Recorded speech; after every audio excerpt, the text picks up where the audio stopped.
All right, today we're decoding the fascinating, complex, and honestly often contradictory world of ancient birds. We're going to go way, way back in time to a world where these creatures weren't just animals. They were symbols, they were omens, and sometimes they were even messengers from the gods.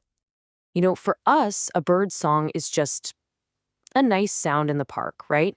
But for ancient civilizations, it was a profound question. And the answer could change absolutely everything.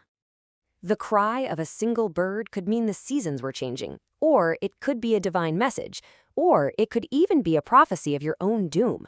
For the ancients, figuring out these signs wasn't just interesting, it was a matter of life and death. So, here's our game plan.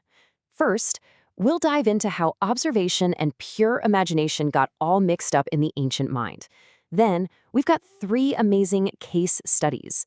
Was the owl a symbol of wisdom or a wicked omen? We'll uncover the incredible legend of the immortal phoenix. And to wrap it up, we're going to solve an ancient detective story about a mysterious bird of prey.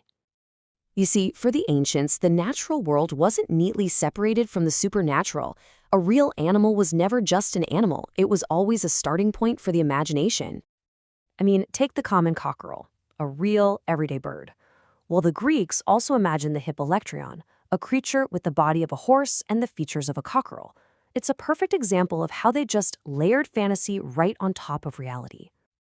Now, our first case study is the perfect example of this blurry line, the owl. It's a single bird that could mean 2 completely opposite things.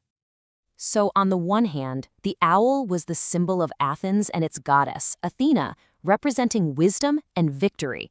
But on the other hand, it was a creature of the night, a messenger of death. So, what gives? How could it possibly be both? And these beliefs played out in actual history. We have accounts of a little owl flying before the Athenians as a sign of victory at the Battle of Salamis. Another general literally released owls over his troops to boost their morale. And yet, for the average person, an owl's hoot could be a terrifying sign of impending death. It really all just depended on the context. All right, so from a bird of contradiction, we're now turning to one that's born almost entirely from myth. Let's get into the incredible story of the phoenix.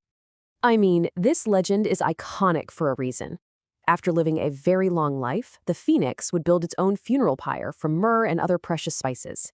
It would then burst into flames, only to be reborn from the ashes. What a powerful symbol of resurrection, right? And just how long was its life?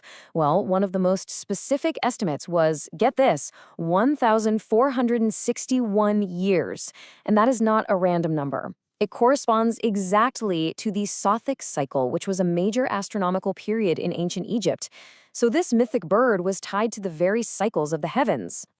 And according to ancient writers like Ovid and Pliny, the phoenix was totally unique. It was a solitary creature, and its super dramatic life cycle just added to the mystique. This wasn't just a bird, it was the bird. Okay, for our third case study, we're shifting gears, moving from pure myth to a real-life historical puzzle. So go ahead and put on your detective hats. We're about to identify a bird the ancients knew very well, but whose exact identity has become a bit of a mystery. This bird was called the ichthyonos. Ancient writers talk about it all the time. Its arrival meant spring was finally here. But it was also famous for being a shameless thief, known for snatching meat from market stalls and even grabbing rags to line its nest. The problem is, there are 2 species it could be, the red kite and the black kite. So which one was it? Let's look at the clues ancient observers left for us. The ichthyonos was a migrant that showed up in spring.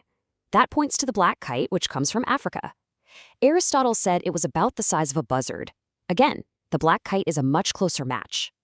And that habit of stealing rags for its nest? Well, ancient texts say the black kite was notorious for this.